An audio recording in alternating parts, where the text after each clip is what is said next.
It is the month of September, our first month of school, and this is the goal that the students are going to be working on all month long. It's I can show finger patterns up to 5.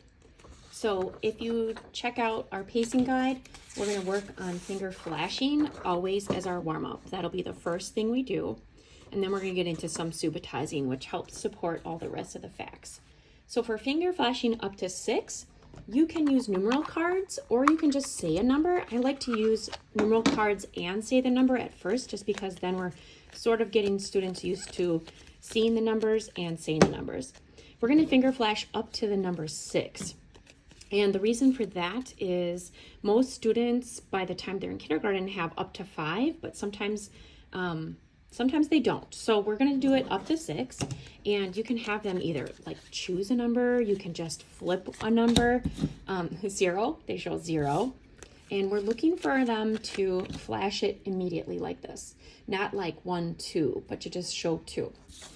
And you're just going to continue, and you can have students go one at a time, or you can have all the students show and hold it up by their heart in front of them.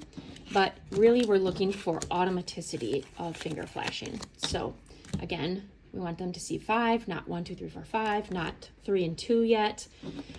If you have a group that seems like pretty advanced, you could start doing finger flashing up to 10, but those are some warm-ups for the rest of your months. So it's up to you how you'd like to differentiate that. So again, use numeral cards or just say the number. It's up to you. That should take you about 1 minute. That's just a warm-up, so you're just going to be doing that for about a minute. Keep note of any students that you have that are not automatically showing 3, or if they're showing 3, like I've had kids do this. So we want to help guide them to doing more regular ones like 3 or even 3. Because when we have to start removing fingers, it's easier than trying to take away 3 like this versus trying to take away these 3. That's just really clunky. Okay, then we're going to move on to subitizing. So you just need some dice. And since it's subitizing, I like to just sort of play this with kids. If you have a bigger dice, that'll work, but in your kit, you should have a small dice. So what I do is I roll it and I cover it. And then I just go one student at a time, just roll it, and they have to tell me what that number was. So they have to automatically say 6 before I go and cover it, or they can say it right after I cover it. But basically what I'm looking for here is that they know that's 6 without having to count. If they have to see it again, you could just flash it real quick and hopefully they can count it. Otherwise, just have them count if they're really stuck. Some of your struggling students might really need to count those. Then what you're going to do is start subitizing with regular dot patterns. So the regular dot patterns are like dice patterns. So it's pretty much the same thing. You're going to do it where you're holding it up to the students. They have to say how much it is. And again, I have all just regular dot patterns. For the students who've got that, like if you have a group that's got it, you could always do the more advanced cards.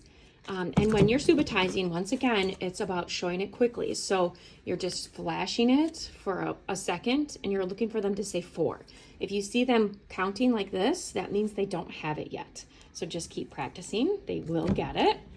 And then the last part for September is to do chop with 5 cubes. So you all have 10 in your kit. Just break off the 10. And what you're going to do is have them tell you chop. And then you're going to put it behind your back and show them one part of the cubes. So if they can see 3, then they should be able to figure out there's 2 behind your back. If they're having trouble, sometimes I break them apart and I have them put 5 fingers out and then they just match up the cubes to see the ones they can see. And then there's 2 that are still remaining. That's what's behind my back. So that's the month of September. At the end of September, you're going to check finger patterns to 5 and make sure everyone's got them. And that's it.